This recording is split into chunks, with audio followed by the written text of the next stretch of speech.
Welcome to History Alive, where we unearth the captivating and sometimes chilling narratives that have shaped our world. Today, we're kicking off a brand new special series. We're diving deep into the hidden histories of countries that, in today's geopolitical landscape, are often labeled as part of the Axis of Dictatorships. We're talking about regimes that have defied the odds, maintaining an almost unbelievable iron grip on power through sophisticated systems of fear, relentless propaganda, extreme isolation, and perhaps most uniquely, the perpetuation of a single family's legacy. And where better to begin our journey than with the enigmatic, almost surreal nation of North Korea? To truly grasp the perplexing reality of North Korea today, we must rewind our clocks to the tumultuous aftermath of World War II. Before 1945, the entire Korean Peninsula existed as a unified territory, albeit one suffering under decades of harsh Japanese occupation. But with the Allied victory and Japan's surrender, the fate of Korea was suddenly and dramatically altered. The victorious powers, primarily the United States and the Soviet Union, made a swift yet fateful decision. They sliced the country in two almost overnight, along the seemingly arbitrary line of the 38th parallel. The North, ideologically aligned with and heavily backed by the rising communist power of the Soviet Union, found itself on one side. The South, meanwhile, fell under the influence and protection of the democratic West, led by the United States. Initially, this division was explicitly declared to be a temporary measure. It was a logistical solution, a way to disarm Japanese forces and establish order. But as we've seen countless times throughout history, what begins as a temporary fix often calcifies into a permanent problem. The burgeoning Cold War, a global ideological showdown, quickly froze this provisional line into an impenetrable border. By 1948, the temporary split had become a concrete reality, giving birth to two distinct sovereign states. The South became the Republic of Korea, striving, albeit imperfectly, towards democratic ideals. The North, on the other hand, declared itself the Democratic People's Republic of Korea. But don't let the name deceive you. For nearly 8 decades, North Korea has been, and remains, anything but democratic. It became a totalitarian state, a stark contrast to its southern counterpart. The pivotal figure who ascended to power in the North was Kim Il-sung. He was a complex figure, a former anti-Japanese guerrilla fighter who had gained a degree of national heroic status. With significant backing from the Soviets, he skillfully consolidated his position. But once firmly in control, Kim Il-sung did something truly extraordinary, something that few modern leaders have ever achieved. He transformed his personal leadership into an enduring multi-generational dynasty. This wasn't merely a political transition. It was the birth of a family rule that would define the nation for decades to come. Then in 1950, the fragile peace shattered.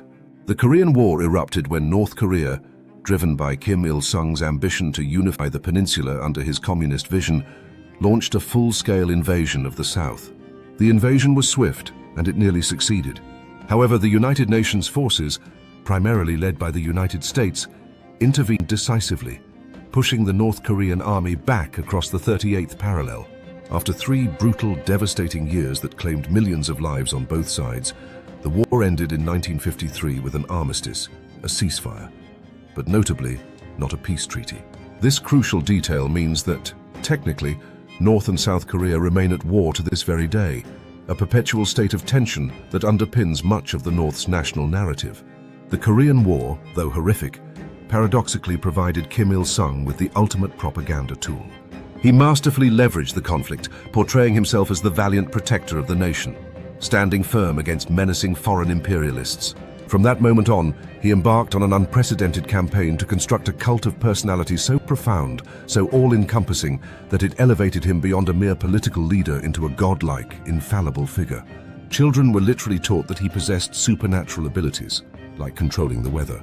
His idealized portraits were mandated to be hung in every single home, in every public building. Citizens were expected to burst into genuine tears of devotion at the mere sight of his image. This wasn't just political reverence. It was a deeply ingrained, almost religious dogma.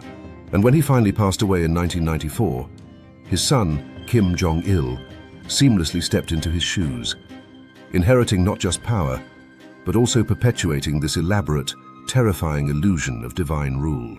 Kim Jong-il, the dear leader, didn't just maintain the propaganda machine.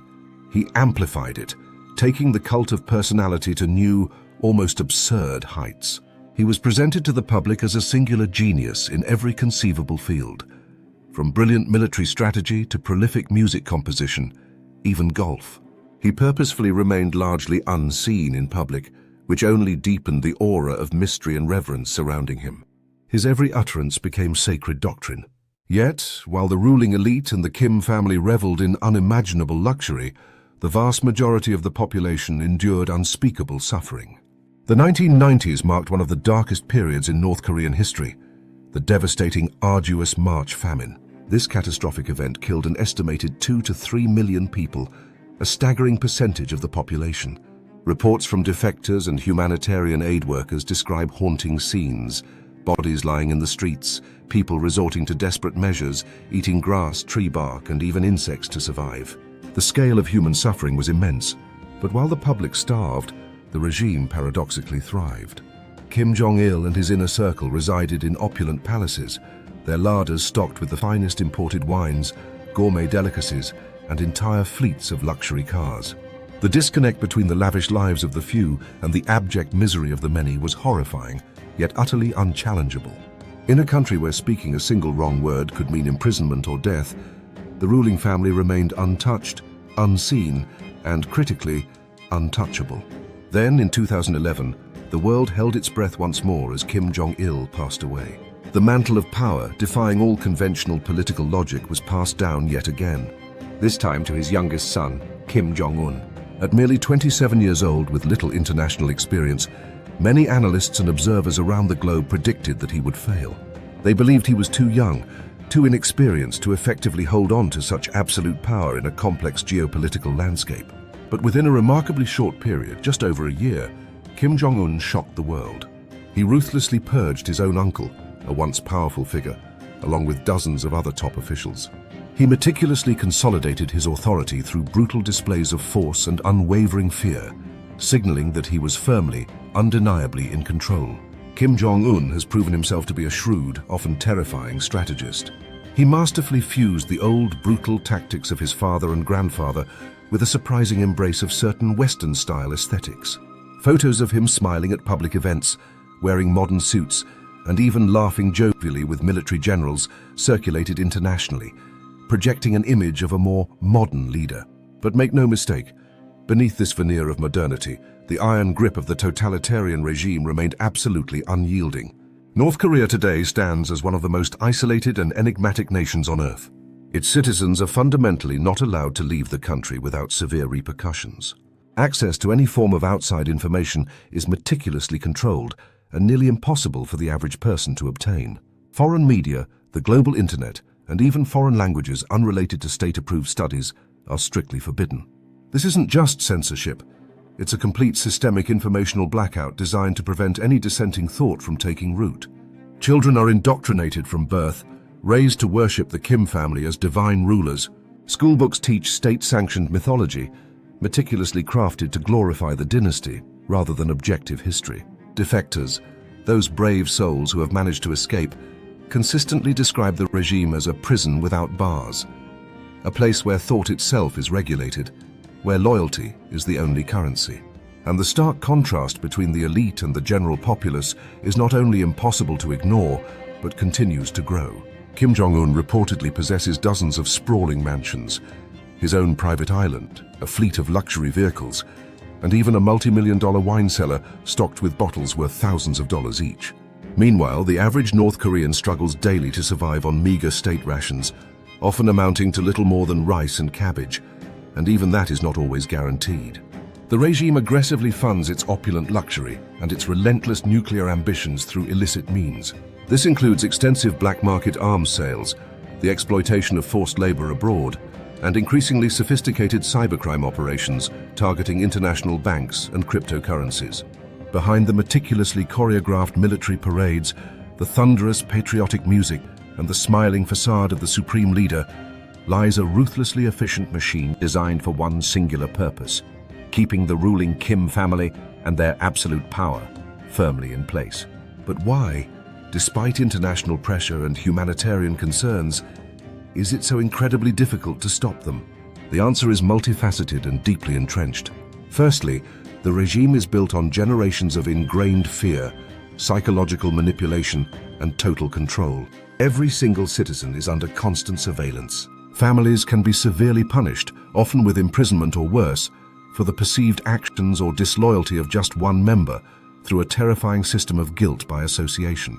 Loyalty, even feigned, is rewarded with the most basic necessities: food, housing, and ultimately, survival. Dissent, on the other hand, brings only silence or death. Secondly, North Korea maintains one of the largest standing armies in the world, a formidable military force that acts as both a deterrent and an internal control mechanism. Most critically, it possesses nuclear weapons and a growing arsenal of ballistic missiles, making any direct military intervention fraught with unimaginable risks. Thirdly, and perhaps most tragically, the vast majority of its population is so profoundly cut off from the outside world, so thoroughly indoctrinated, that many don't even comprehend what freedom truly looks like, or that an alternative existence is even possible. Changing a regime like this isn't just about removing a single leader or orchestrating a coup. It's about dismantling an entire, deeply complex system of control, political, social, psychological, and military, that has been meticulously constructed and perfected over nearly 80 years. This is the enduring, chilling legacy of the Kim dynasty.